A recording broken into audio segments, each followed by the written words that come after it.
Look at verses 9, Matthew chapter 17, verses 9. The Bible says, and as they came down from the mountain, Jesus charged them, saying, tell the vision to no man until the Son of Man be risen again from the dead. So whatever Peter, John, and James saw on the mountain, they were not allowed to tell anyone. Not even the other disciples. Because Jesus is telling them here, don't tell anyone until when I am dead and rose again. Amen. Look at verses 10, the Bible says, and his disciples asked him, saying, why then say the scribe that Elias must first come? And Jesus answered and said unto them, Elias truly shall first come and restore all things. But I say unto you that Elias is come already, and they knew him not, but have done unto him whatsoever they listed. Likewise shall also the Son of Man suffer of them. So you see now, as they are coming down, because they know very well that they have seen Elijah. Therefore, they remember that the scribes, are guys who always say that Elijah must come first. Elijah must come. And they ask Jesus, why then do they say that Elijah must come? Because we have seen Elijah here. Does it mean now that he has come? And therefore they are asking Jesus, why do they say so? And Jesus confirms by saying, it is true that Elijah must come first to restore all things. But he's telling them, you know what? Elijah already came. He came, but they did not know him. And they did everything wicked against him because they did not know him. And in the same way, they shall do it unto the Son of Man. Jesus referring unto himself. The same way they treated Elijah without knowing that this is Elijah. Because you see, the scribes treated Elijah wrongly without knowing that we are treating wrongly Elijah. But in their minds, they still say, Elijah must come. So they are mistreating Elijah, but in their mind they are saying, Elijah must come. And so in verses 13, the Bible says, then the disciples understood that he spake unto them of John the Baptist. So when John the Baptist came, that was Elijah. John the Baptist came in the spirit of Elijah. So while, they were, rejecting John the Baptist, while they were mistreating John the Baptist, while they were calling him names, while they were saying, he's a foolish guy, they did not know that they are speaking against Elijah, who already came. Amen. And so, my brothers and sisters, today we have people that, will wish to be called Elijah. And I do not understand what is surrounding Elijah. Even in heaven, I do not understand what is surrounding Elijah. Because every generation, everyone wants to call himself Elijah. Today Owori calls himself Elijah. And the reason why I speak looking at you is because you were once there. And people would always say, this is the Elijah that was sent to prepare the way for Jesus. You tell them, no, Elijah already came, the Bible says. They tell you, can't you read Malachi chapter 4, verses 5 and 6? Let us go to Malachi chapter 4, verses 5 and 6 and see whether Elijah is a worry or not. Because, we have to agree with the scriptures, amen? What the Bible says is what the Bible says, is what the Bible says, and it shall remain so. It is our, responsibility to agree with the word of God. Malachi chapter 4, verses 5 to 6, this is what they tell you. The Bible says, behold, I will send you Elijah, the prophet, before the coming of the great and dreadful day of the Lord. And he shall turn the heart of the fathers to the children, and the heart of the children to their fathers, as I come and smite the earth with a curse. One day show you that spirit, they tell you, you see, before Jesus Christ comes, Elijah must come first. And this is Elijah. Don't forget, the same man that is calling himself Elijah, he also calls himself the two-in-one witnesses. So he's already Moses and Elijah, two in one, but at the same time again, he doubles up and comes to another part and call himself Elijah. Jesus is telling his disciples, don't wait for Elijah. Amen? Elijah already came, and he fulfilled everything that was meant for him to do. We are no longer waiting for Elijah. Do you know what, brothers and sisters? Today we don't need another Elijah. The Bible says that Elijah that was being waited came. And when he came, people treated him in a very wrong way, not knowing that they are treating Elijah. But you know what? What they did not know, that the Elijah was being, mistreated, was John the Baptist. The Bible has not said that again we will have another Elijah. And it's just a reason for some people to find titles and places to enjoy in the ministry by calling themselves such names. You know what? I've had people calling me Paul the Apostle. But does the Bible say that, after Paul the Apostle has finished his work and gone back to heaven, another Paul the Apostle will come up? But you know that it's very easy for me to walk around and say, the Paul the Apostle you read in the Bible is here now. It is very possible. And that is what people want to hear.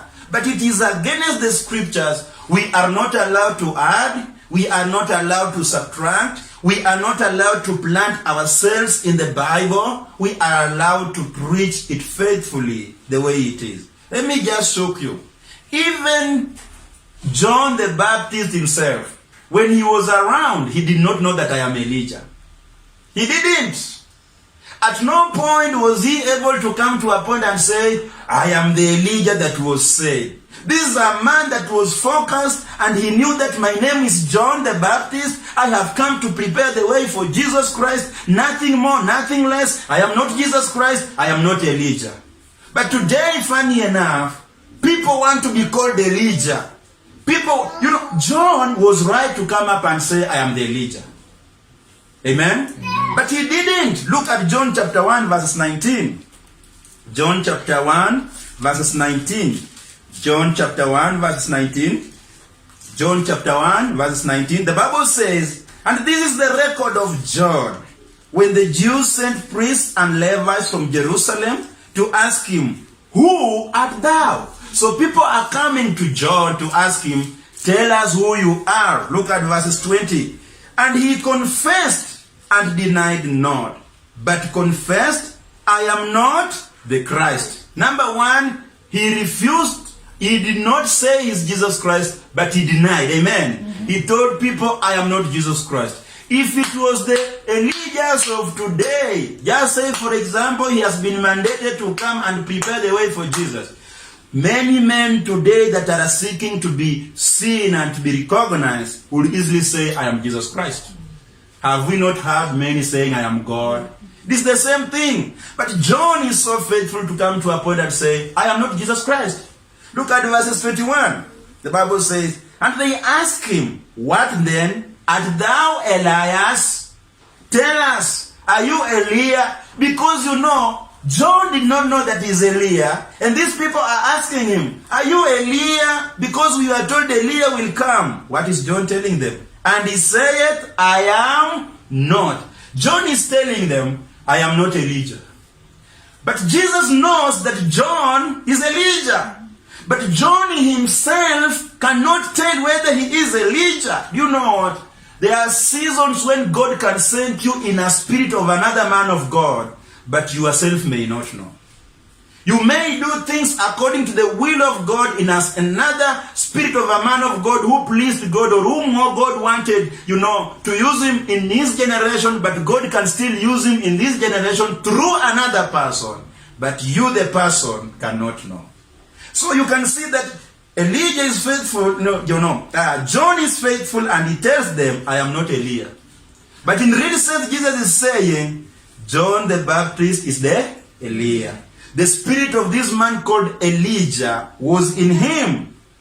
Verses 23, the Bible says, the Bible continues to say in verses 22, then said they unto him, who art thou, that we may give an answer to them that sent us? What sayest thou thyself? Verses 23, he said, I am the voice of one crying in the wilderness, make straight the way of the Lord, as saith the prophet Isaiah. So you see, John is identifying himself according to what was spoken about him. He knows very well it was said he shall be the voice that shall be speaking and crying in the wilderness, prepare you the way for the Lord, as it was prophesied by the prophet Isaiah. He didn't come up and say, oh yes, I can be like Jesus Christ. Oh, I am Elijah. You guys should fear me. I will destroy this world if you joke with me. No, but Jesus says he was Elijah.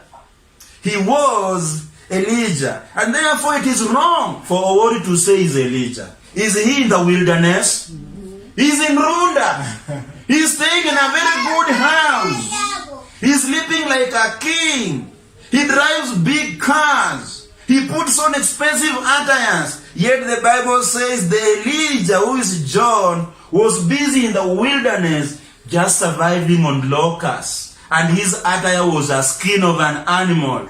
Man eating locusts and honey, and his attire is the skin of an animal. Yet today with people that want to take the credit of being called Elijah or John, but their lifestyle and whatever they do does not match this. Amen. Amen. So you can see that this man John was a humble guy. He didn't want to threaten people with a title. He didn't want to tell people, because if you are being given a privilege of declaring the coming of Jesus Christ, until it is you who is going to baptize the Savior of the world, it takes humility. Because what do you think if it was Owori to baptize Jesus? He will shut the whole world. Leave alone him saying that Jesus came to my house and slept on my feet. But look here, we see that a servant of God here, John the Baptist, who already come as Elijah, was a humble guy. A time comes when, he even comes to a point and tells Jesus, I'm not even worthy to touch the layers of your shoe. I'm not even worthy. But Jesus says, do it for the scriptures to be fulfilled. Amen. Amen. And so, brothers and sisters, let nobody cheat you. And people find it trouble against me whenever Pastor Paul tries to speak against such things. We should not add unto the scriptures. If we have another Elijah in this generation, the coming generation will know, and it is not upon you to tell people I am Elijah. It is not upon you to tell people I am now Daniel. Yet Owori is walking around telling people I'm Elijah, and his people have come to a point of open Malachi 4:5. That is wickedness, and that has nothing to do with the Bible. That is what I normally call the Kenyan BBI in the church. Amen.